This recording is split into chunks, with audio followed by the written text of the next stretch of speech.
KBS 열린 토론.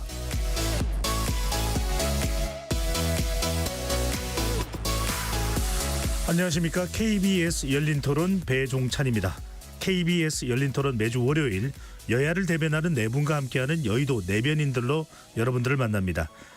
21대 대선이 오늘 공식 선거운동에 돌입하면서 대단원의 막이 올랐습니다. 후보 등록 마지막 날인 어제까지 최종 7명의 후보가 등록했는데요. 주말 사이 후보 교체와 당원 투표라는 혼란을 거쳐 국민의힘에선 김문수 후보가 최종 대선 후보로 낙점됐고, 더불어민주당 이재명 후보와 개혁신당 이준석 후보는 일찌감치 후보 등록을 마치고 대선 레이스에 돌입한 모습입니다. 본격화한 대선 전국, 각 당 내부 분위기와 대선 준비 상황, 오늘 여의도 내변인들에서 자세히 살펴보겠습니다. KBS 열린 토론 지금 시작합니다. 치열한 토론 속에서 더 나은 세상을 찾아갑니다. 올바른 세상을 만드는 첫걸음. 평일 저녁 7시 20분 KBS 열린 토론.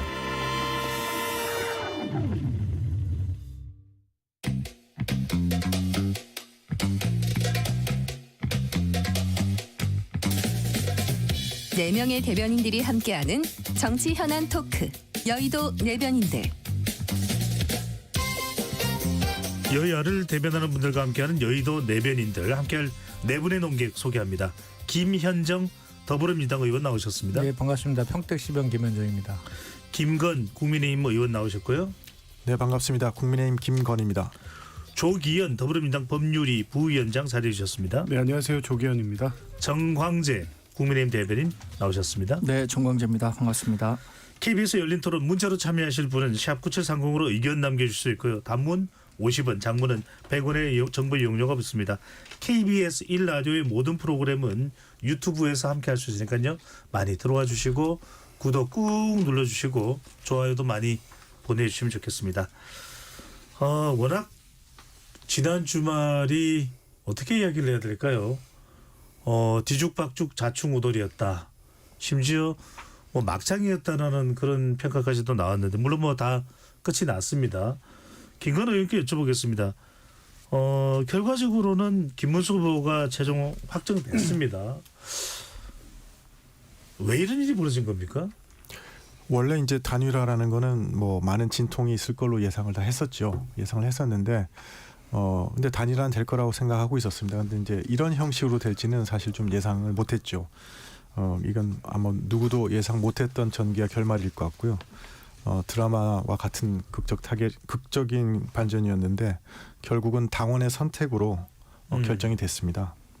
그래서 물론 우여곡절 있고 논란도 있었지만 국민적 관심이 집중되었던 건 사실이라서 이후로 어떤 전화위복의 계기로 삼아야 하겠다 이렇게 생각하고 있습니다. 네. 과연 이것이 이제 대선은 끝나지 않았습니다만 어떤 영향을 줄지 상당히 앞으로도 좀 지켜봐야 될 것 같은데, 정광재 대변인은 이 상황 어떻게 보시는지요? 지난 주말에 있었던 일련의 단일화 과정요. 일단 단일화 과정 중에 이게 아름다운 단일화가 돼서 물리적 결합뿐만 아니라 화학적 결합이 이루어지고, 그걸 바탕으로 이 우리 당을 지지하지 않았던 분들에게도 우리 당을 다시 한번 선택할 수 있도록 감동을 줬어야 되는데, 그런 부분이 조금 부족했었다는 점에 대해서는 송구스럽게 생각합니다.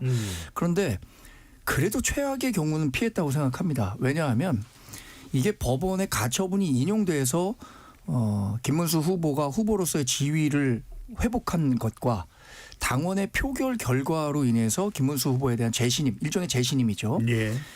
우리 최종 후보로 결정되는 것과는 큰 차이가 있을 것이었다고 저는 예상했거든요. 다행히 이 당원 표결이 김문수 후보에 대해서 다시 한번 힘을 실어주는 쪽으로 되면서 저는 법원 판결이 났을 때보다는 훨씬 더 우리 당이 결집할 수 있는 계기가 마련됐다고 생각하고요.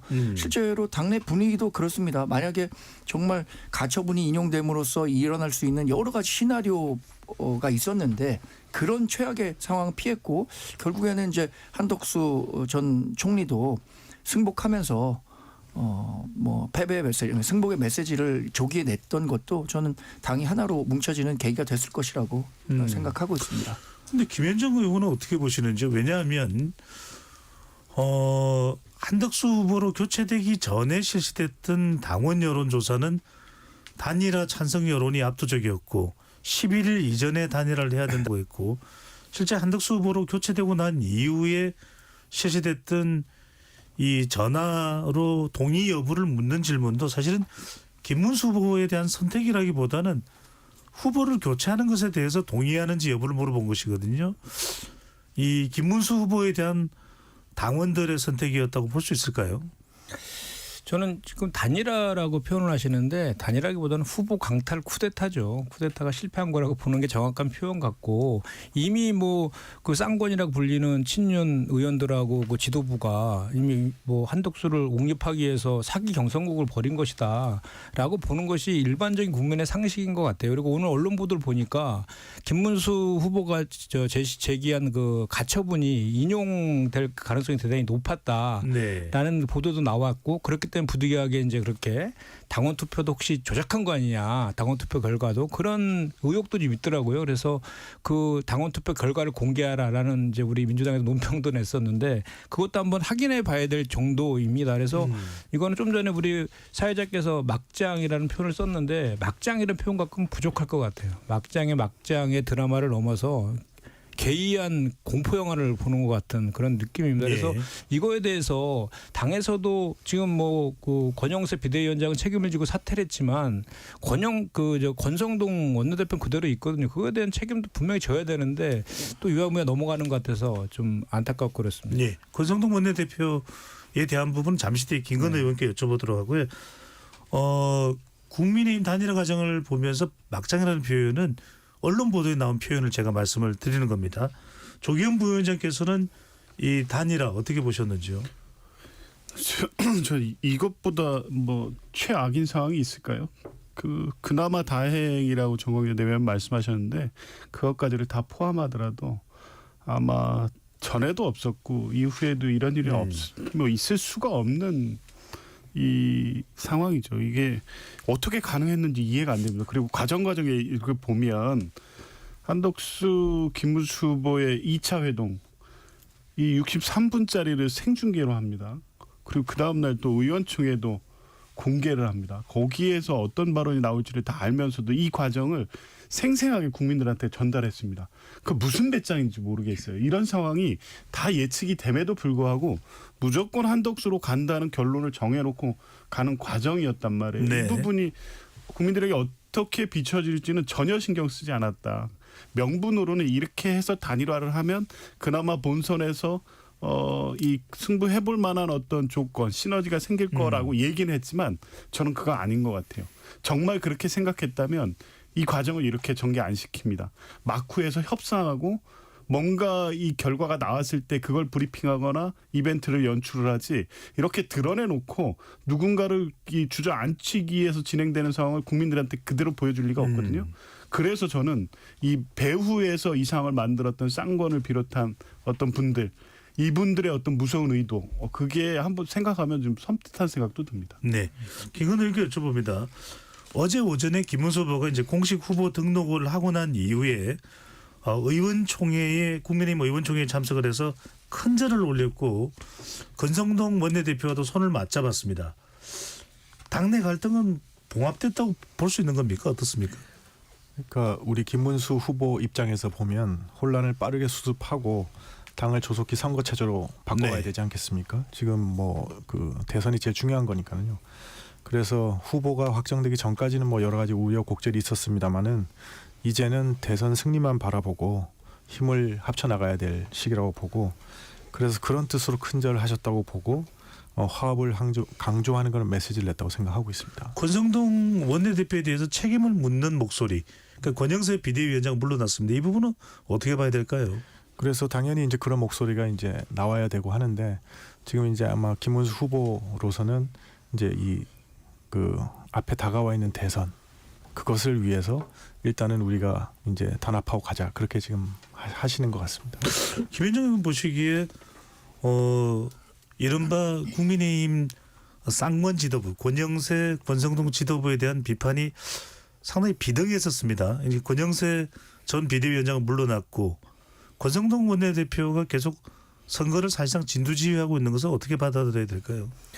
지금 국민의힘 상황을 보면은 5월 동조하는 것 같아요. 그러니까 뭐 그 쌍권하고 뭐 친윤 의원들은 속으로 지금 부글부글 하고 있을 것이고 그 예정대로 이제 진행이 안 돼서 쿠데타가 이제 실패한 거에 대해서 속으로 부글부글 할 겁니다. 근데 이제 두 가지가 본인들의 뜻대로 안 된 것이죠. 처음에는 김문수 후보가 바로 단일화 응할 줄 알았는데 응하지 않았고 예. 또 당원 투표에서 부결될 것이라는 예상도 또 못했던 것 같은데 그건 마찬가지로 김문수 후보도 마찬가지로 본인이 당의 후보로 확정됐음에도 불구하고 그걸 무시하고 한덕수를 옹립하려고 했던 자기를 무시했던 거에 대해서 그 쌍권이나 친윤 의원들이 한테도 본인 김문수 후보 자체도 부글부글 할 겁니다. 그럼에도 불구하고 지금 김문수 후보 같은 경우는 당장 당의 대선 후보이기 때문에 뭐 지푸라기 하나라도 도움을 받을 사람이 있으면 다 합쳐야 되는 그런 예. 절박함이 있는 것이죠. 그것 때문에 부득이하게 좀 참고 있는 것이다라고 보고 이게 대선 과정에서 또 어떤 이유로 인해서 뭔가가 새로운 일이 또 벌어지면 언제 또 다시 갈등이 폭발할 여지는 대단히 높다. 저는 그렇게 생각합니다. 네.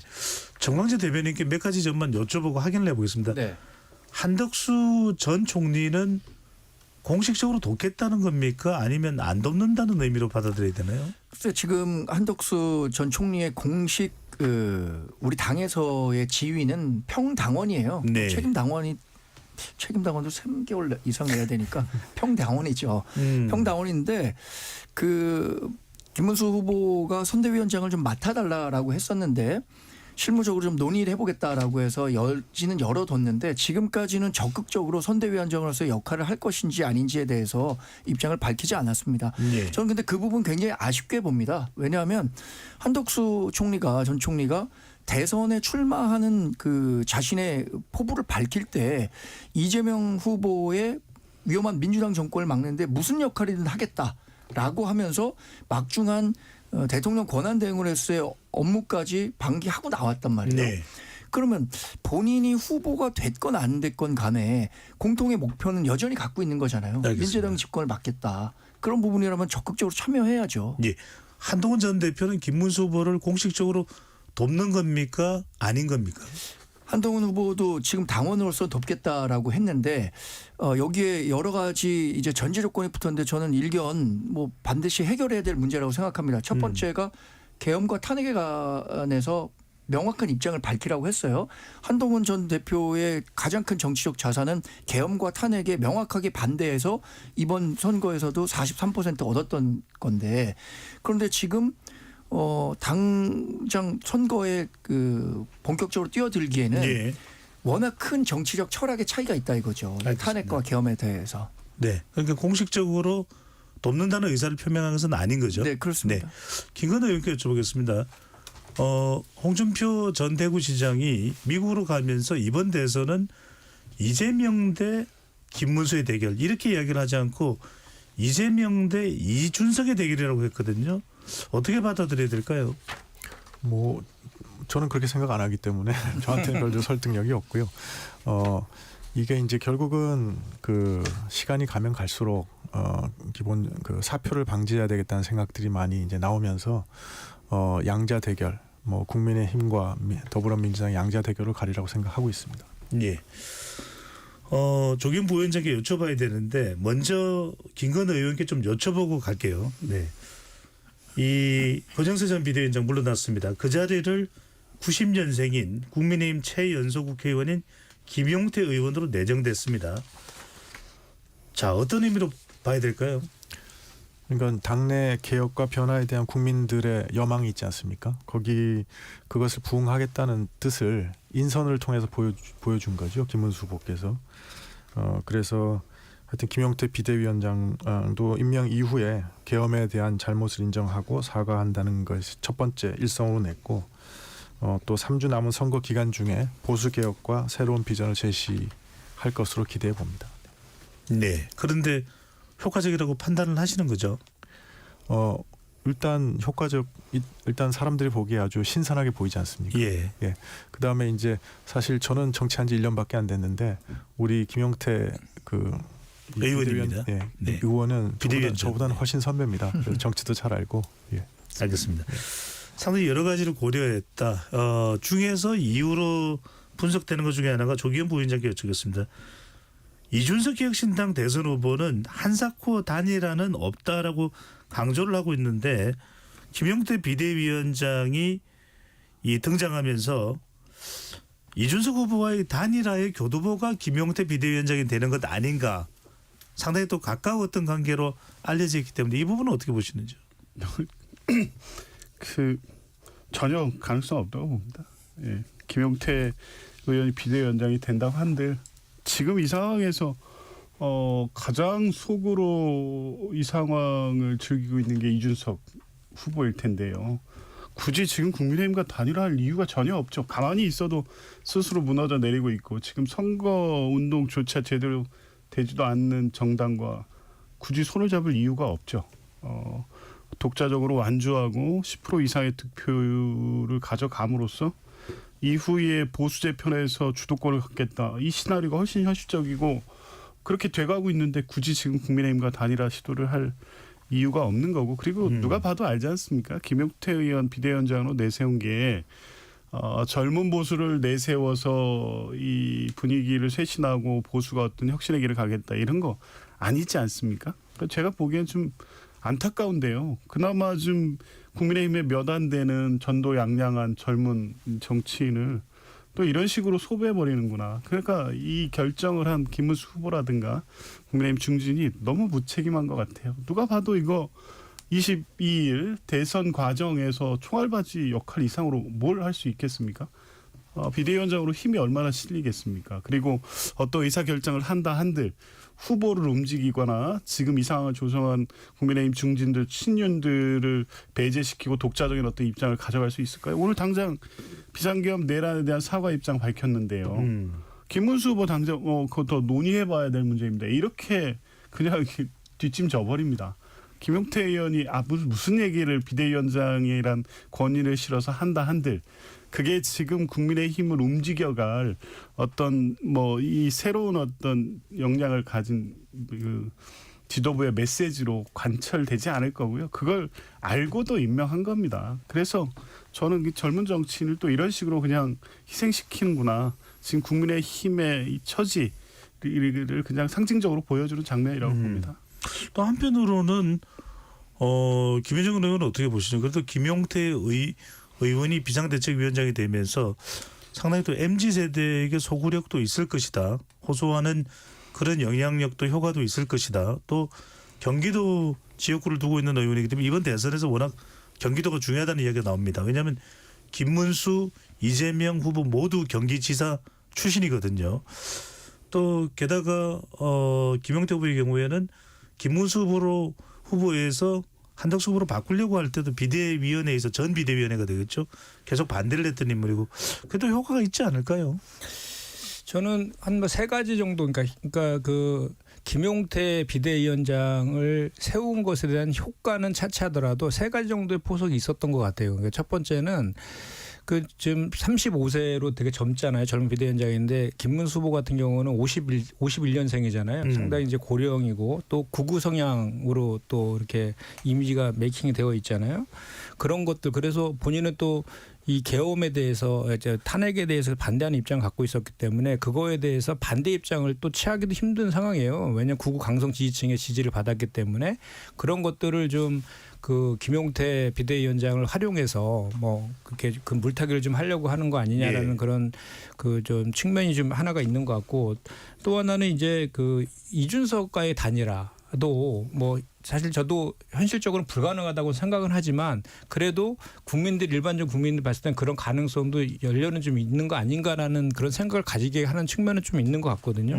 그리고 또 마지막에는 뭐냐면 어쨌든 이제 김문수 후보는 쌍권에 대해서 속으로 아까도 말한 것처럼 용서가 안 될 거예요. 그런데 김용태 그 비대위원장은 유일하게 그 비대위 체제에서 그 후보 강탈에 대해서 지속적으로 반대를 해왔기 때문에 그 친윤 쌍권을 비롯한 친윤들에 대한 견제의 그 이렇게 역할 같은 것도 좀 그 맡기는 그 측면도 같이 있는 것 같아요. 그런데 예. 제가 처음에 말했지만 그것이 과연 효과적일 것인가에 대해서는 대단히 회의적이고 그 김용태 비대위원장 같은 경우는 저도 같이 방송도 많이 해봐서 성격을 잘 아는데 그 합리적인 성격으로 저런 지금 국민의힘 저 아사리 편이 좀 그런데 저런 판에서 자기 역할을 할 것인가에 대해서는 대단히 회의적입니다. 네. 정원희 대변인께 좀 묻고 싶습니다. 아니 말씀하세요. 좀 말씀을 드려야지. 너무 그 김용태 비대위원장 체제에 대해서 혹평을 해주시니까 일단 우리 당은 지금 그 전체적인 판세가 우리가 불리하다는 걸 알고 있는 거잖아요. 이 불리한 상황에서 판을 어떤 식으로든 바꿔야 되고요. 뭐래도 새로 시도할 수 있는 건 시도해 봐야 되는 겁니다. 근데 그것에 대해서 너무 이제 상대 정당이니까 아마 그 효과가 크지 않을 것이다라고 말씀하시는 것 같은데 저는 김용태 비대위원장을 이번에 등용함으로써 우리 당이 지향한 바가 앞으로 젊게 개혁 보수로 가겠다라는 상징적인 메시지를 일반 국민들에게 심어주고 있다 이렇게 평가하고요. 그게 시차는 좀 있겠지만 그리고 또 1대1 구도가 이제 정해졌잖아요. 이준석 후보와 관련해서도 말씀하셨지만 이준석 후보와의 단일화는 저는 끝까지도 우리 당이 계속 추진해야만 한다고 생각합니다. 그러기 위해서 김용태 후보 위원장이 역할을 할 수 있다면 그 네. 역할도 충분히 할 수 있다고 생각하고요. 알겠습니다. 어렵겠죠. 그러나 해야죠. 근데 저도 네. 한마디만 될게요. 먼저 왜냐하면 말씀하시죠. 네. 아까 우리 그 김건 의원께서 개혁과 변화에 대한 국민의 열망 이런 표현을 하셨어요. 근데 그건 후보가 그렇게 바뀌어야죠. 후보는 하나도 안 바뀌고 있는데 무슨 비대위원장만 젊은 사람을 바꿔놨다고 바뀝니까? 제가 봤을 때는 정말로 그래도 김문수 후보가 그런 의지를 표현하려면 한동훈 전 대표 정도는 갖다 시켰어야 되지 않을까 저는 그렇게 생각하거든요. 이건 의원님. 네. 네, 그래서 이렇게 우리 김용태 비대위원장의 관심을 많이 그 보내주셔서 감사드리고 질문을 이렇게 하니까. 예, 예. 그렇게 많이 이렇게 얘기를 해주시면 차라리 국민들의 관심이 그쪽으로 갈 테니까 저희한테는 도움이 될 것 같습니다. 네. 정원세 대변인께 이걸 좀 여쭤볼게요. 지난 주말 상황을 보면서 권영세 전 비대위원장, 권성동 원내대표 그렇게 한덕수 전 총리를 밀었던 이유가 뭘까? 일각에서는 뭐 무리하다는 표현, 무리했었다는 표현도 나오고 있습니다만 분석도 나오는데 또 한편으로는 김문수 후보의 주변 인물들을 보면은 상당히 지금 당 내에서 대선 국면인데도 당권 경쟁이 시작된 거 아니냐. 한동훈 전 대표 쪽에서 나오는 이런 목소리들을 들어봐도 그렇고 어떻게 보시는지요? 근데 지금 우리가 22일 남은 그 대선에 총력을 기울여야지 그 이후에 정치적 상황에 대비해서 유력 정치인들이 어떤 예. 식으로 움직이는 것은 바람직하지 않다고 생각하고요. 저도 지금 나타나는 움직임이 그걸로 연결시키기에는 뭐 많은 분들은 그렇게 연결시키는 것이 조금 더 뭐 어떤 정치의 재미적인 요인이 있기 때문에 얘기하시는 거지 그렇게 생각하지 않습니다. 한동훈 후보도 전 후보죠. 당원 배가 운동. 당원은 언제라도 많이 확보하면 우리 당의 당세를 확대하는 데 도움이 되는 거 아닌가요? 네. 그것이 대선에서도 당원 많이 확보하면 유리한 결과로 이어질 수 있다고 생각하기 때문에 이것을 추후에 당권을 놓고 벌써부터 뭐 경쟁을 벌이고 있다? 뭐 그렇게 생각하지는 않습니다. 네. 자, 또 하나가 이번 대선에서 중요한 게 뭐 탄핵의 강을 건널 수 있는지는 여부인데 지금 속보가 들어왔습니다. 김문수 후보가 윤석열 전 대통령의 계엄에 대해 첫 공식 사과를 했다고 합니다. 죄송하게 생각합니다라고 얘기를 했다고 하는데 자, 이렇게 되면 김건희 의원께 여쭤보겠습니다. 탄핵의 강을 건너는 겁니까? 근데 지금 윤석열 전 대통령이 또 김문수 후보 확정과 관련돼서 메시지를 낸 것으로 알고 있고 또 이양수 사무총장이 전 사무총장이 물러난 자리에 윤 전 대통령 탄핵 국면에서 탄핵 반대에 목소리를 크게 내왔던 대표적인 친윤계 의원이죠. 박태출 의원을 임명을 했습니다. 이건 어떻게 봐야 될까요? 앞으로 이제 3주라는 짧은 시간에 우리 사무처가 중심이 돼가지고 이제 이 선거 운동을 해야 되지 않습니까? 그래서 아마 이제 무엇보다도 좀 경험이 있는 인사가 필요해서 우리 그 박태출 의원이 그 정책위의장도 하고 여러 경험이 있기 때문에 대변인도 하고 그래서 이제 그런 게 고려가 돼서 선정이 된 것 같고요. 지금 뭐 탄핵의 강 뭐 12번이라도 더 건너야죠. 이번 대선에서 그 승리하는 것이 가장 중요한 일이라고 생각합니다. 김현정 의원께서는 방금 전에 제가 이제 속보를 전달해 드렸습니다. 계엄에 대해서 죄송하게 생각, 탄핵의 당을 걷는 발언으로 봐야 될까요? 어떨까요? 그냥 대선 그 전략인 거죠. 뭐 국민들은 이미 다 알고 계시지 않습니까? 그럼 진작 그렇게 했어야지. 이제 경선 끝나고 본선하니까 중도 확장 전략으로 이렇게 그냥 하는 것 같은데 진정성도 의심받을 뿐만 아니라 그 전략이 성공할 것 같지도 않습니다. 그러면 이제 김문수 후보 누가 보더라도 가장 그 우측에 구구 쪽에 있는 후보 아닙니까? 그러면 또 강성 구구 후보 지지층에서 또 그거에 대한 반발이 집토끼들이 또 반발이 있을 것 같고 당장 그 정광훈 목사라든지 이런 그쪽에서는 벌써 그 자유통일당 후보랑 단일화해라, 강함으로 나와라. 김문수 후보가 장관이 되고 후보가 된 것은 다 우리 덕이다. 이렇게 지금 구구 청구서를 지금 요구하고 있잖아요. 예. 그런 상황 속에서 그 김문수 후보가 그 지금 어느 정도 진정성 있게 그 반성을 했는지는 모르겠지만 그건 말로만 할 것이 아니라 그에 따른 조치들을 해야 진정성이 있는 거거든요. 그러면 어떤 조치일까요? 윤석열 전 대통령에 대해서 탈당을 시킨다든지 뭐 저런하는 뭔가의 액션이 따라줘야지 그 진정성을 믿지 말로만 그냥 뭐 사과한다고 그걸 받아들일 수 있습니까? 그리고 또 요즘 최근에 보니까 가는 곳마다 그 절을 하시더라고요. 절을 하고 뭐 이렇게 뭐 의총에서도 절을 하고 어디 선거운동 하는 곳마다 가서 절을 하시던데 그 절은 이미 그 12.3 불법 계엄이나 내란 행위 했을 때 그때 했어야 될 절입니다. 이제는 국민들이 더 이상 속지 않는다. 저는 그 말씀 꼭 드리고 싶어요. 네. 조경 부위원장께는 윤석열 전 대통령이 김문수 후보로 확정되고 난 이후에 메시지를 냈습니다. 짧게만 소개를 해드리면 김문수 후보가 최종 후보로 선출된 이 순간 저는 경쟁을 펼쳤던 모든 후보들에게도 진심으로 깊은 경의를 표한다. 이런 이야기를 냈습니다. 이런 메시지는 어떻게 평가를 해야 될까요? 이 메시지를 보고 설마 했죠. 이 한덕수 후보로 몰아가는 분위기, 김문수 후보를 낙마시키게 하는 뭐 기획이 뭐 그때 홍준표 시장도 얘기하지 않았습니까? 용산의 관여. 그 배후에는 윤석열 전 대통령이 있는 게 아니냐. 이 판을 이렇게 누가 만들어 왔냐. 근데 이제 아니나 다를까 기다렸다는 듯이 어제 메시지를 냈는데 더 우스꽝스러운 거는 메시지 일부가 수정이 안 됐어요. 김문수 후보를 지지했던 뭐 힘을 합쳐달라는 취지. 그게 어떻게 뭐 그건 뭐 추론이고 추정인데 어느 정도 합리적 의심이 될 수밖에 없는데 한덕수 후보가 최종 후보로 선출될 것을 예정해놓고 써놨다가 못 고친 것 같아요. 그렇게 볼 수밖에 없어요.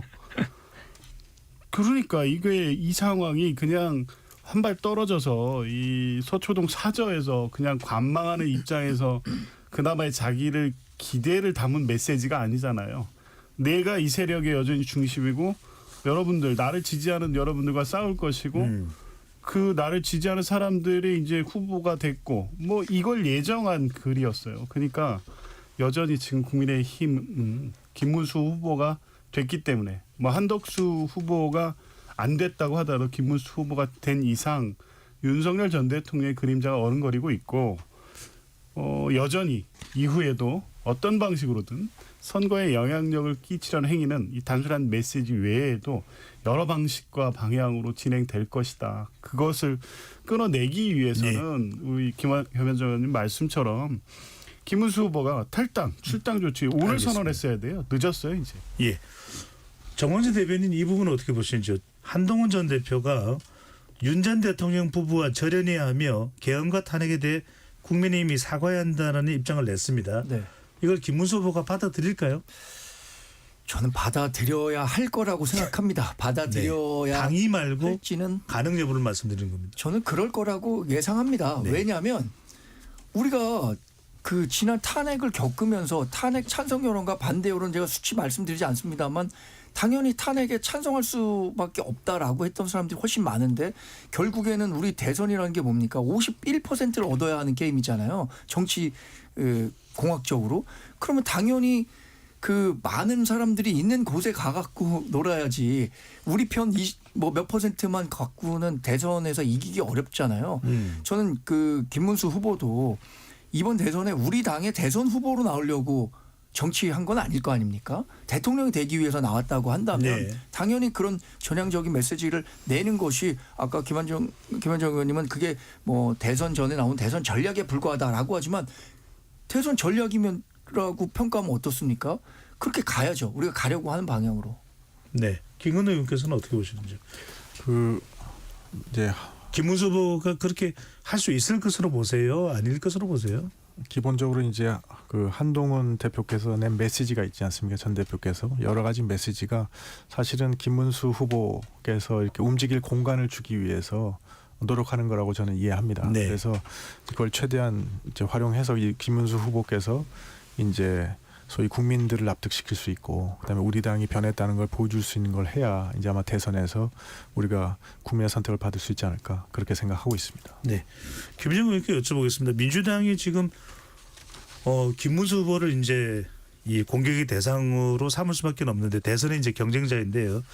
정강훈 목사와의 관계를 계속 강조를 하고 있습니다. 민주당이 비판하는 핵심 쟁점 사항은 어떤 부분입니까? 그러니까 김문수 후보가 최근에 그 8일인가요? 그 간혹 토론회에서 정강훈 목사의 관계에 대해서 이게 부인하고 거리두기 하는 식으로 발언을 했거든요. 근데 실제로는 2020년도에 그 정강훈 목사하고 자유통일당도 같이 창당을 해갖고 총재까지 했고, 그리고 뭐 정강훈 목사 구속될 때 뭐 눈물까지 흘린 영상까지도 지금 나와 있고, 또 지금 정강훈 목사도 계속해서 구구 그 청구서를 지금 날리고 있는 이런 상황이지 않습니까? 그러니까 본인이 한 발언과 현 상황은 서로 맞지가 않는 거거든요. 그러니까 그거에 대해서 밝히라고 저희가 이제 요구하고 있는 것이죠. 그리고 실제로는 김문수 후보 같은 경우에는 좀 전에 이제 뭐 윤석열 전 대통령에 대해서 출당 조치 등도 할 거라고는 하지만 제가 봤을 때는 못할 것 같습니다. 왜냐하면 오히려 저는 자유통일당하고 단일화를 아마 추진하지 않을까라는 예상이 돼요. 오히려 그쪽이랑 절연하고서는 김문수 후보가 설명이 안 되거든요. 그리고 그렇다 해서 당내에서의 본인의 입지가 뭐 확고하게 있는 것도 아닌 그런 상황에서 본인의 확고한 지지 기반이었던 쪽이랑 등을 진다?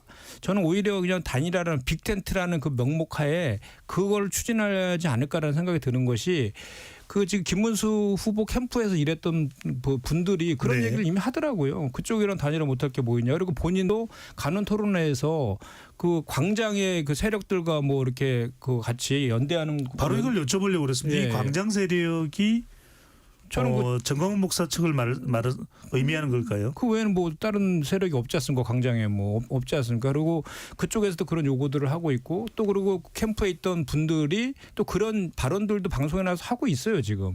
그래서 저는 그래서 오히려 그쪽의 가능성이 더 열려 있는 거 아니냐라고 보고, 예. 좀 전에 그 윤석열 그 전 대통령이 지지 선언했잖아요 김문수 후보에 대해서. 그 아까 좀 전에 그 메시지 같은 거 이제 냈는데 그것도 저는 이해가 안 되는 게, 아니 김문수 후보에 대한 지지 선언은 국민의힘 후보로 확정됐을 때 내야 되는 거 아니에요?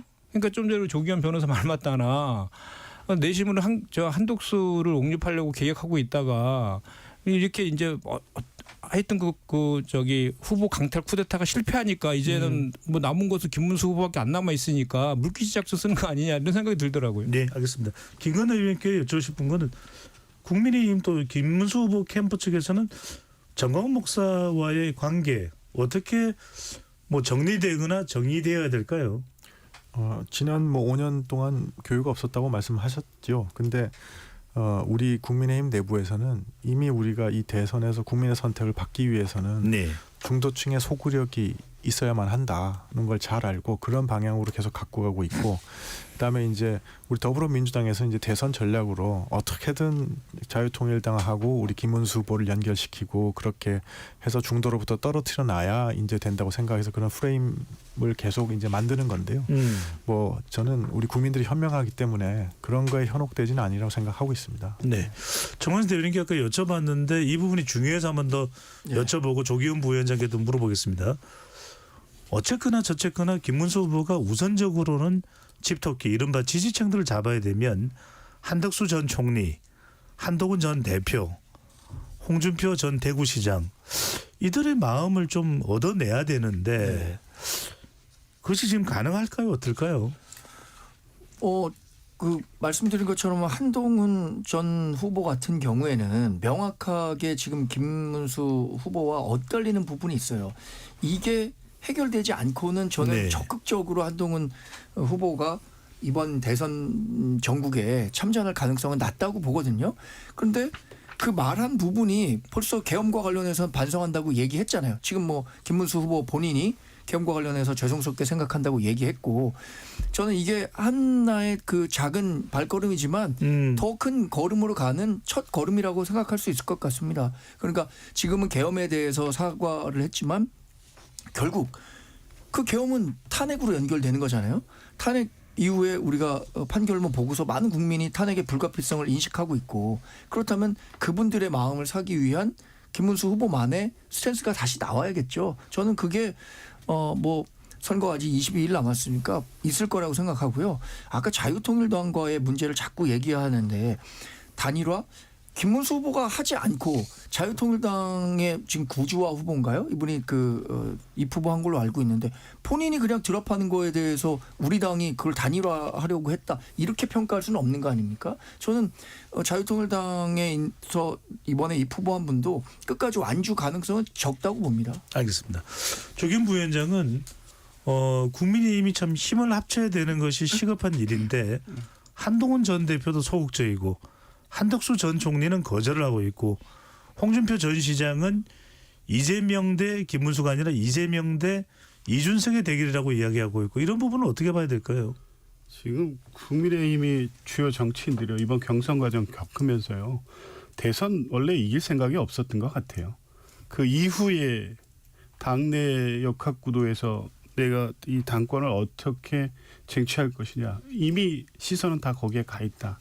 이렇게 보여집니다. 한덕수 후보야 원래부터 본격적으로 정치를 시작해서 뭐 대선 결과에 관계없이 내가 차기 어떤 보수의 중심으로 가겠다 이런 생각이 아예 없었던 분이고 그냥 국민의힘 지도부가 등 떠미니까 여기까지 온 거였으니까 거기에 뭐 선대에 참여는 아예 계획이 없었을 것이고요. 한동훈 후보도 마찬가지로 이 판에 굳이 낄 이유가 없다고 보고 대선 이유를 당연히 생각하고 지금 사실 뭐 아까 말씀하셨지만 선거 국면에 당원배가 운동하는 어디 있습니까? 무슨 말씀이죠? 지금 이 한동훈 후보나 이 한동훈 지지하시는 분들이 당원 늘리기 뭐 이런 캠페인 같은 거 하시는 것 같더라고요. 뭐 다음 전당대회를 대비하는 건가요? 그럼 뭐 그걸 명시적으로 그렇게 하지는 않지만 선거에 뭐 도움이 된다는 어떤 명목하에 하겠지만 지금은 그게 아니라 뭐 조그만 힘이라도 좀 더 실어서 대선 후보에 한 표라도 더 가게 해야지 당원을 모으고 있다는 게 그게 이제 대선 이유를 보는 게 아닌가. 홍준표 시장은 이미 정계 은퇴를 선언했기 때문에 그러면서 사실 이 친정집에 계속 뭐 말폭탄 쏟아붓고 있잖아요. 그러니까 지금 이제 국민의힘 주요 정치인 또 차기 당권을 보시는 분들도 6월 3일의 대선 결과에 크게 신경 안 쓰는 것 같아요. 네. 그러니까 그러다 보니까 김문수 후보는 마지막으로 정리 말씀드리면 오늘 일정을 보십시오. 서문시장 같습니다. 그러니까 확장 전략이 아니에요. 그냥 자기 지지층 지금 전통적으로 지지해왔던 극우 보수 그 정도 안고 가겠다는 거죠. 지금 서문시장을 멤버죠. 그런데 더 중요한 건 서문시장의 분위기가 어땠냐면 거기 취재한 기자가 어떤 방송에 나와서 전하는데요. 태극기 집회 같았대요. 네. 실제 막 태극기가 난무하고 있습니다. 알겠습니다. 김건우 이렇게 이걸 좀 여쭤봐야 될 것 같아요. 이렇게 당이 이 국민의힘도 오랜 역사를 가지고 있는 보수 정당 아닙니까? 당이 삐그덕거리고 내용이 있으면 보통 원로들이 나와서 이런 문제를 해결하고 중재하고 또 지지층들이 결집할 수 있도록 하는 것은 당연지사처럼 여겨지거든요. 왜 전혀 안 될까요? 이번에도 당의 원로분들이 이제 단일화가 필요하다고 해서 우리 김무성 대표 전 대표께 단식도 하시고 그런 움직임들이 있었고 조금 뭐 상황이 좀 다른 게 저희는 이제 그 더불어민주당처럼 일극 체제가 아니기 때문에 다양한 목소리들이 다양하게 담겨서 나오는 게 특징이 있습니다. 이거를 자꾸 내용이라고 보시면 내용이지만 또 다양한 스펙트럼을 국민의 다양한 스펙트럼을 흡수할 수 있는 그런 정당이라는 것이 또 저희의 자부심이기도 하거든요. 그래서 그런 측면에서 좀 봐야 될 게 있는 것 같고요.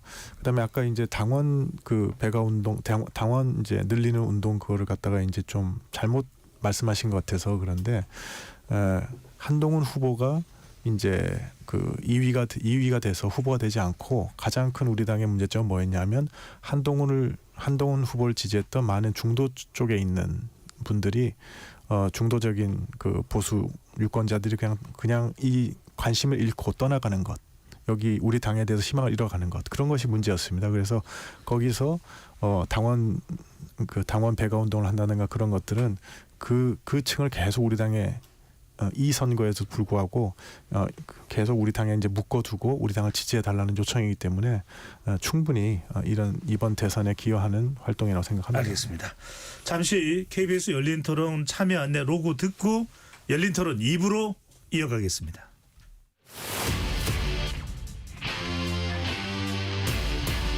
토론에 정답은 없습니다. 토론이 세상을 바꿀 수도 없습니다. 하지만 질문은 새로운 세상을 만들 수 있습니다. 질문으로 올바른 세상을 만드는 첫걸음 KBS 열린 토론.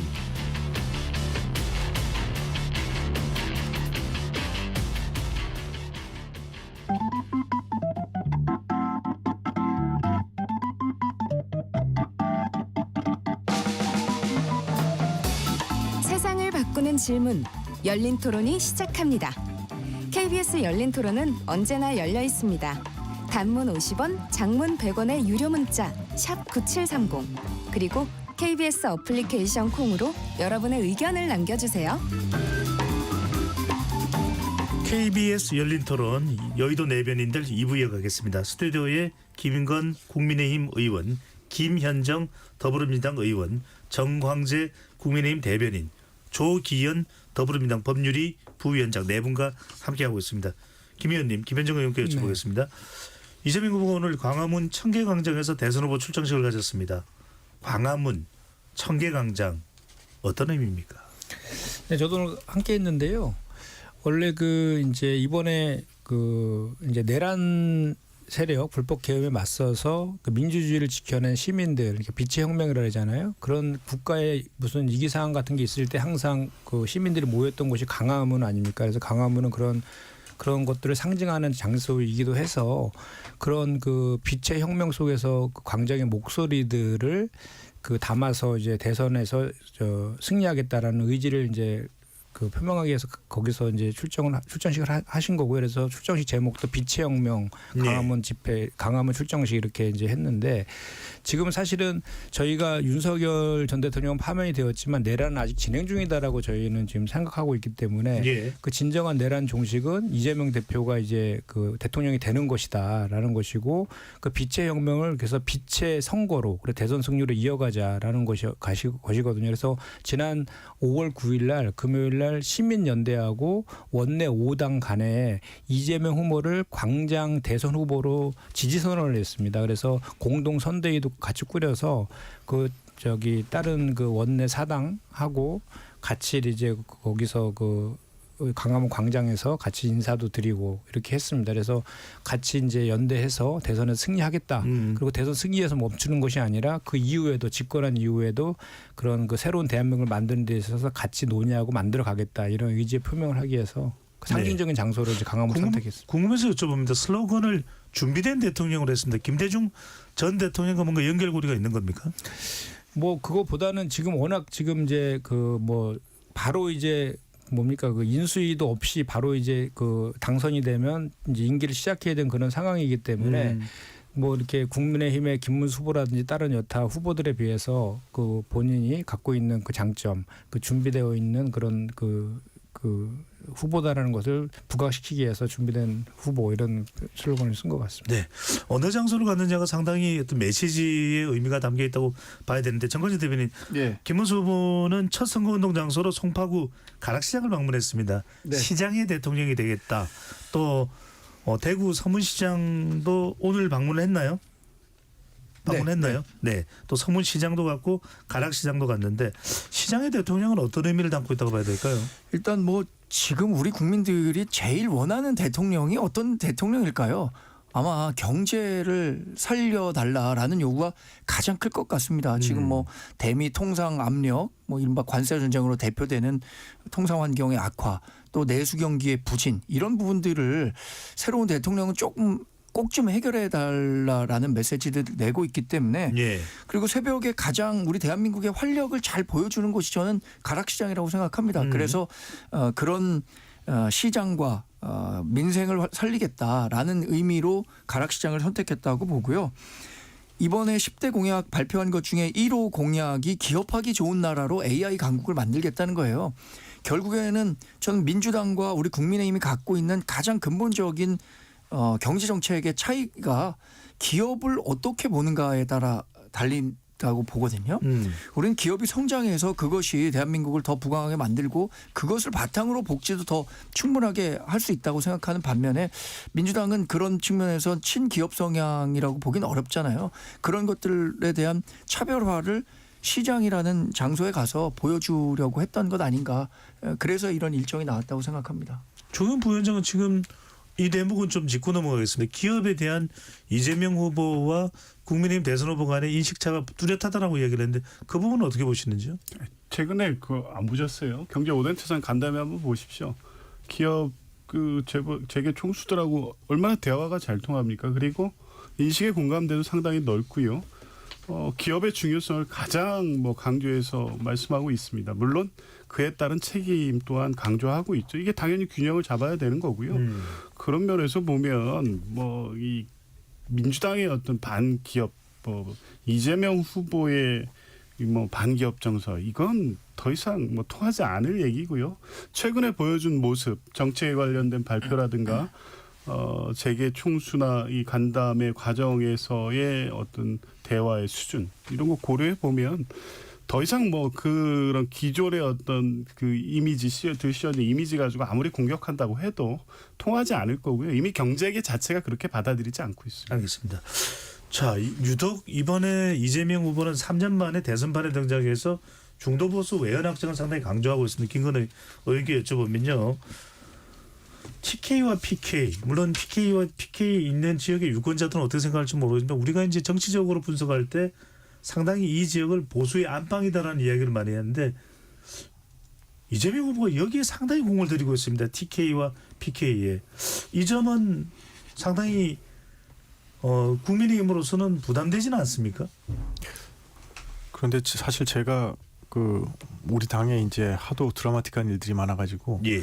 저도 그렇고 많은 국민들이 이제 이렇게 이재명 후보가 하신 경청 투어가 있었는지 잘 모르거든요. 그래서 어떤 효과가 있었는지는 좀 의문스럽고요. 네. 그런 어떤 좀 우클릭 그런 걸 많이 하신다고 해도 지금 대법원에서 한 파기환송에 대해서 이제 우리 더불어민주당에서 많은 이제 사법부에 대한 압력 이런 거를 하는 걸 보면서 과연 이게 이제 우클릭이라고 느낄 수 있을까 일반 국민들이 그런 생각은 듭니다. 네, 김민정 의원도 한 말씀 해주시죠. 여기 김건희 의원의 의견에 대해서요. 지금 이재명 후보 같은 경우에는 명확하게 본인은 실용주의다라고 밝히고 있고 예. 중도 그리고 합리적 보수까지 아울리는 행보들을 하고 있고 공약에도 이렇게 담고 있습니다. 그리고 실제로 오히려 진보 측이나 노동계 측에서 우클릭한다는 비판을 감수하면서까지 그렇게 하고 있는 것이거든요. 그런데 실제로 저도 이재명 후보를 모시고 한국 거래소도 가보고 서민금융진흥원도 방문해보고 은행연합회 가서 4대 금융기관 은행장들하고 간담회도 해봤었는데 이재명 후보의 사고방식 자체가 실용주의입니다. 그래서 정치는 국민들의 삶을 나아지게 하는 것이기 때문에 진보, 좌우, 보수, 진보 이런 거를 따질 것이 아니다라는 것을 명확하게 성남시장 시절부터 그렇게 해오셨어요. 그리고 그것이 말뿐이 아니라 그동안에 성남시장 경기도지사 당대표 하면서 실제로 그런 성과들로 확인시켜줬기 때문에 자꾸 이렇게 국민의힘이나 보수 측 진영에서 자꾸 프레임을 자꾸 이렇게 더 씌우려고 하는 것인데 그런 것들에 대해서는 이미 이제 국민들도 중도층이나 또는 보수층이나 이런 진보층이나 이렇게 여론조사 나오는 것들을 보더라도 그런 것들에 대해서 긍정적인 반응이 지금 오고 있는 건 분명한 사실이거든요. 그리고 네. 이제 경청 투어 관련해서는 정말로 다중들을 모아놓고 하는 그런 선거 방식 말고 골목골목을 들어가면서 경청 투어를 한 것은 특히나 이제 우리 당으로 봤을 때는 험지라고 하는 곳부터 돌고 호남까지 다 돌았는데 그것은 실제로 국민들 시민들의 골목골목 들어가서 목소리를 듣는다는 측면도 있지만 국민 통합적인 그런 메시지를 전달하는 측면도 있습니다. 그러니까 저희가 상대적으로 약했던 TK나 PK 쪽도 가서 그런 목소리를 들어주는 것도 그런 측면에서 봐주시면 될 것 같습니다. 김민정 의원께 확인제 여쭙습니다. 그러니까 보수 쪽에서는 이렇게 얘기를 많이 하거든요. 대선이니까 이렇게 외연 확장, 온건 중도의 이미지를 드러내다가 대선만 끝나고 나고 만약에 당선이 되면 이재명 후보는 확 달라질 것이다. 네. 이 지적과 분석에 대해서는 어떻게 답변을 하시겠는지? 그건 그냥 저 국민의힘에서 또는 보수 언론에서 만들어낸 이재명 포비아에 대한 프레임이죠. 전혀 그렇지 않습니다. 그리고 실제로 공약이나 이런 것 통해서도 얘기하고 있고 실제로 실천으로 그렇게 보여주고 있습니다. 그래서 그런 걱정을 안 하셔도 될 것 같습니다. 김건희 의원께서는.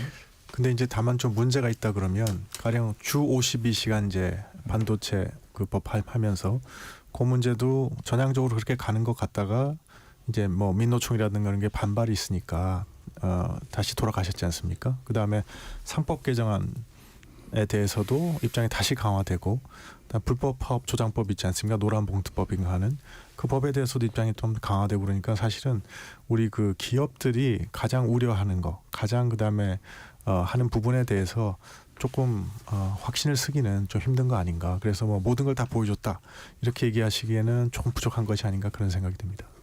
더 하실 말씀 있으시죠? 네, 그 세 가지를 예시를 들었는데 세 가지 전부 다가 지금 그것이 그 이재명 후보가 그 뭐 중도 실용주의 노선을 가는 것에 대해 진정성을 보여주지 않는 사례로 얘기하시는데 전혀 그렇지 않습니다. 오히려 반도체 지원법 같은 경우는 반도체 산업의 성장을 위해서 지원해주겠다는 법인데 느닷없이 국민의힘에서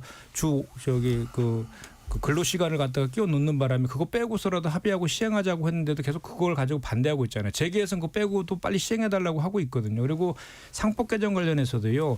기업의 투자가 잘 이루어져야지 기업들이 그 투자를 받아서 그 투자를 해갖고 성장하고 일자리가 늘어나고 경제가 선순환되는 거 아닌가? 그렇게 하기 위해서는 그 자본시장이 선진화되어야 되는데 우리나라에서 자본시장이 완전히 후진국 수준에 지금 머물러 있는 거잖아요. 기업의 가치는 좋음에도 불구하고 그래서 상법 개정이 필요하다는 것이고 선진국의 그 글로벌 스탠드에 딱 맞는 OECD 표준입니다. 그것이 상법으로 개정하는 그 내용이 노란봉투법 같은 경우에도 그 노조법 2, 3조에 관련된 것인데요.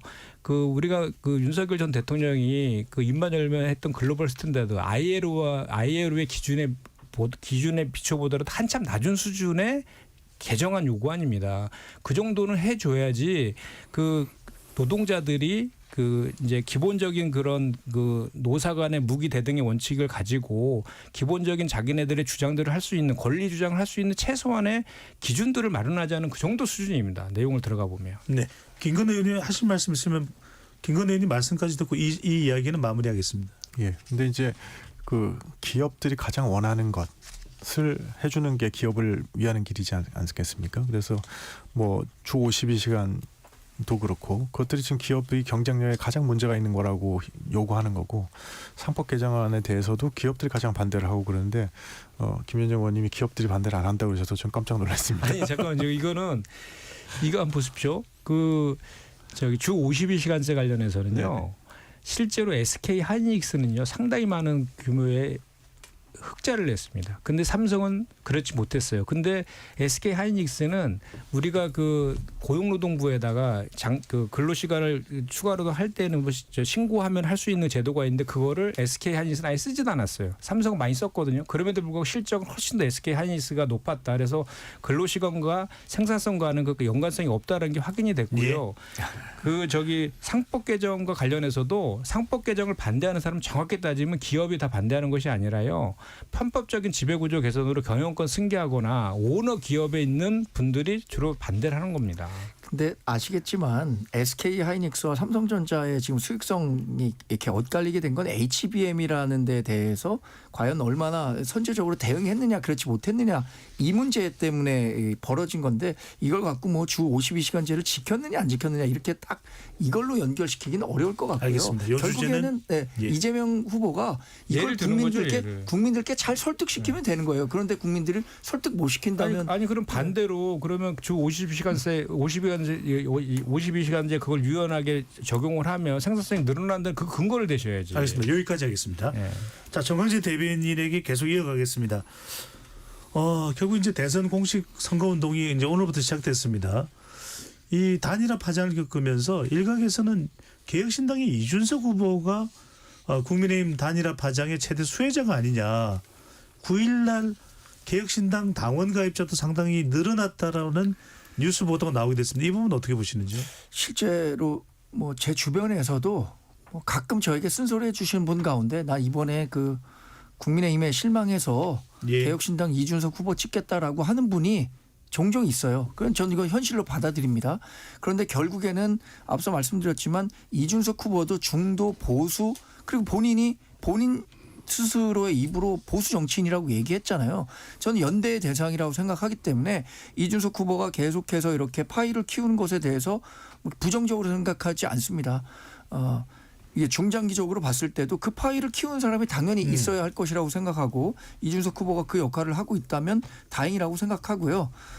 김문수 후보가 아까 말씀드린 것처럼 이 단일화라는 게 굉장히 어려운 그 목표일 수는 있지만 그런 노력들을 꾸준히 하면서 이준석 후보와의 접점을 찾아가는 노력이 필요하다고 생각합니다. 네. 그런데 이준석 후보가 그러면 정말 의미 있는 득표율 10%나 15%를 얻어서 선거 보전비를 50%든 100% 받을 수 있는 수준까지 얻을 수 있을 것이냐. 저는 한국 정치를 오래 지켜본 사람으로 봤을 땐 그건 쉽지 않다고 생각합니다.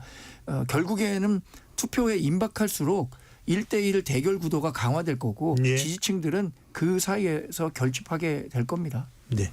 여기 개혁신당 관계자가 없어서 제가 관련되는 이준석 후보의 발언만 알려드리면 이준석 후보는 김문수 후보가 자신으로 단일화가 이준석 후보로 단일화가 되면 된다라는 발언도 한 것으로 알려지고 있습니다.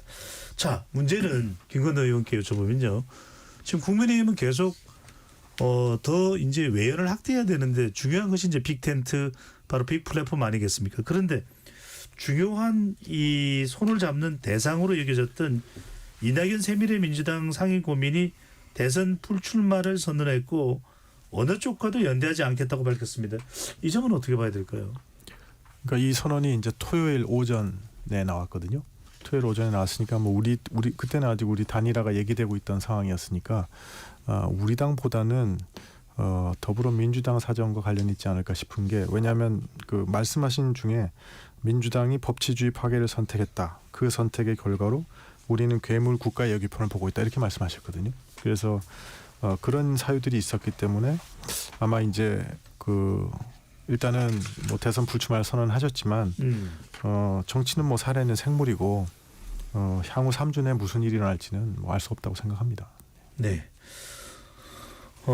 김현정 의원은 어떻게 보시는지요? 이낙연 새미래민주당 상임 고문이 대신 불출마를 선언했습니다. 이렇게 네. 되면 이재명 후보로서는 호남표 이탈에 대한 한숨을 돌렸다고 이렇게 봐야 될까요? 뭐 그 출마를 하더라도 그 효과는 영향력은 대단히 미비할 거라고 판단을 하는데요. 이낙연 전 대표 같은 경우에도 이낙연 전 대표와 같이 하는 지지자들이 있는 거 아닙니까? 그 지지자들이 탄핵을 반대할 리는 없거든요. 그렇기 때문에 그 부득이하게 그렇게 불출마를 선언한 것이다라 저는 보고 지금 사실 김문수 후보가 그 빅텐트를 얘기하고 있는데 빅텐트가 아니라 이제 빈텐트라는 그 비아냥까지 지금 나오고 있는 거 아닙니까? 그러니까 누구랑 빅텐트를 합니까? 제가 아까도 말씀드렸죠. 남은 것은 지금 제가 봤던 자유통일당밖에 남아있지가 않는 것 같은데 그 이준석 그 보수가 사실 가장 소중의 가치 여기는 가치가 공정 뭐 절차적 공정성 이런 거 아닙니까? 그걸 전부 다 지금 뭐 이번에 후보 강탈 쿠데타도 일으켰죠. 헌법 파괴해가지고 그 친일 쿠데타도 일으켰죠. 이런 그 보수 그런 후보하고 또 구구의 수계라고 사칭 불리는 정광 목사가 지지하는 그리고 내라는 수계라고 지지하는 불리는 윤석열 전 대통령이 지지하는 그런 후보와의 빅텐트는 사실 무덤 속으로 들어가는 거와 다름없는데 그런 것을 저는 정상적으로 이렇게 상식적으로 사고하는 그런 후보라고 하면 그 빅텐트에는 들어갈 사람이 없을 것 같거든요. 예. 예. 뭐 우리가 그런 걸 할 리가 있겠습니까? 조경 부위원장께 여쭙겠습니다. 지금 이제 민주당에서는 김문수 후보를 이제 집중 공세를 하는데 김 후보의 망한 집을 공개하면서 공세 수위를 높였습니다. 근데 대체로 이제 선거에서 판세가 비슷비슷하면 이렇게 상대 후보를 마타도나 뭐 네거티브 형태를 취하는 경우가 많은데 대체로 지금 그냥 제가 전반적인 상황을 말씀드리는 겁니다. 대체로 이재명 후보가 상당히 좀 앞서가는 그런 판세로 이제 분석들이 나오는데 굳이 상대 후보를 이렇게 망언집으로 집중 공세를 하는 어떤 배경이 있을까요? 그 선거라는 게 후보 확정이 되고 선거 운동이 시작되면 이제 경선 과정에서부터 검증이라는 게 이루어지는 거 아닙니까? 검증에는 뭐 인물 자체에 대한 검증도 있고 정책이나 뭐 이런 부분이 준비가 돼 있는지 어떤 인식, 역사 인식을 갖고 있고 뭐 이런 부분에 대한 검증이 있었어야 되는데 그게 없었잖아요. 지금 직전까지 후보 되느냐 안 되느냐를 가지고 하고 겨우겨우 뭐 후보 등록을 마감이래야 후보가 확정이 됐기 때문에 이 후보가 어떤 후보인지 검증을 하고 국민께 알리는 작업 당연히 필요하죠. 국민의힘 경선 과정에서 그게 드러나지 않았어요. 그건 본인들끼리 후보 단일화도 아닌 단일화를 놓고 계속 다투었기 때문에 적어도 선거운동 개시의 즈음에서 그렇게 해서 뽑은 국민의힘 후보가 이런 사람이다. 역사의식, 차별적 언행. 그게 이제 단순하게 우연히 나온 말실수가 아니라 일관되게 관통하는 어떤 인식의 한계를 보여주고 있기 때문에 그 부분에서는 분명히 알려서 국민적 평가를 갖게 한다는 게 필요하다는 거고요. 뭐 이걸 저는 그래서 네거티브, 마타도 이렇게 평할 문제는 아니라고 봅니다. 네. 김건희 의원요? 저는 이거 선제적 상쇄 전략으로 이해하고 있거든요. 그러니까 왜냐하면 이게 아까 말씀하셨듯이 이제 그 대선 과정이 시작되면 엄정한 검증 과정을 거치게 되지 않습니까? 이제 그렇게 되면 좀 우리 이재명 그 후보께서는 좀 취약할 수밖에 없지 않습니까? 여러 가지 사안들이 다시 나오고 그래서 이거를 사전에 이제 이렇게 함으로써 좀 상쇄시켜 놓겠다 이렇게 하시는 것 같은데 뭐 당연히 이제 이런 과정이 있어야죠. 엄정한 검증 당연히 해야 됩니다. 후보에 대해서는. 근데 이제 제가 바라는 것은 그와 동시에 어떤 국민의 삶을 개선할 수 있는 그런 어떤 정책적 비전 그런 거에 대해서도 우리가 좀 놓치지 않는 그런 경선 과정이 됐으면 좋겠다 이런 생각하고 있습니다. 정건희 대변인께 여쭤보겠습니다. 네. 오늘 이재명 후보의 배우자죠. 김혜경 여사의 공직선거법 항소심 결과 1심 판결과 동일한 벌금 150만 원 형이 선고됐습니다. 예. 어떻게 보십니까? 지난 2022년 대선에는 김건희 여사, 김혜경 여사 다 선거에 영향을 미쳤다 이런 분석들이 나왔었는데 김혜경 여사의 오늘 이 항소심 선고 결과 예. 대권에 어떤 영향을 미칠까요? 아닐까요? 근데 이게 이재명 후보가 아닌 다른 후보였으면은 큰 영향을 미쳤을 것 같거든요. 그런데 이재명 후보이기 때문에 큰 영향을 미치지 않을 것 같습니다. 왜냐하면 이재명 후보에 대한 보통 사람들이 갖고 있는 인식의 기대 수준이라는 게 있잖아요. 그러니까 기대와 실제가 다를 때 그 실망이 굉장히 큰 건데 기대했던 것과 비슷한 정도의 판결이 나오니까 그렇게 큰 영향을 줄 것 같지는 않아요. 이게 다른 후보였다면 정말로 뭐 우리 당의 뭐 김문수 후보든 아니면 다른 후보가 이런 문제가 발생했다면 아마 민주당을 비롯해서 진보 진영에서 엄청나게 공격했을 겁니다. 그리고 그 파장도 일파만파 커졌을 것 같은데 이재명 후보가 지난 2017년에도 대선에 나왔었고 2022년에도 나왔었고 이번 세 번에 도전하면서 그런 그 정치 공세에 대한 맷집이 큰 거는 정말 인정해 줘야 될 것 같아요. 네. 주기현 부의장 교수님. 그러니까 이게 뭐 그 기대 수준 말씀하시는데요. 저는 오늘 판결 뭐 전현희 최고위원이 그 선거운동의 기회균등 보장 차원에서 연기해야 된다는 얘기도 했는데 그건 뭐 원론적으로는 맞습니다. 근데 나온 것 자체가 오히려 역으로 이렇게까지 수사를 해서 기소를 해서 이거를 선거 앞두고 선고하게 만드는구나. 그 정서가 강할 거요. 이재명 후보 사법 리스크라고 계속 주장해 왔지만 뭐 이 무죄 선고 나오고 있고 파기 환송 과정에서 무리하게 이 대법원의 이 정치 개입 논란으로 이어져서 지금 사법부 신뢰까지 흔들린 상태고요.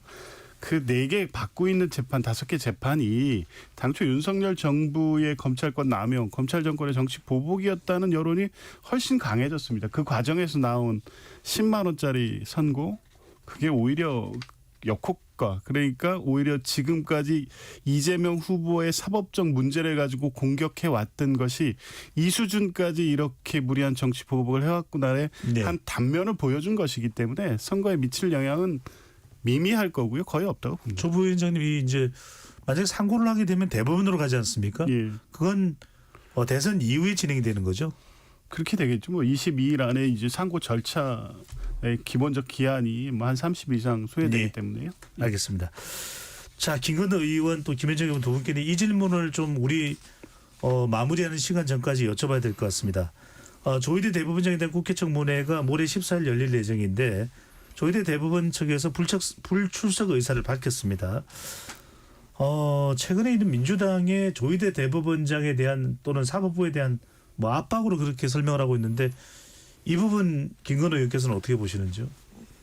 저는 심각하게 봅니다. 왜냐하면 사실 이게 요새 트렌드가 뭐냐면 민주화 독재 이분법이 아니고요. 민주주의 국가로 있다가 이제 그 민주주의 허울을 쓴 권위주의 국가로 가는 트렌드가 있습니다. 뭐 그런 예가 베네수엘라부터 시작해서 헝가리도 있고 터키도 있고 지금 여러 나라 나오고 있거든요.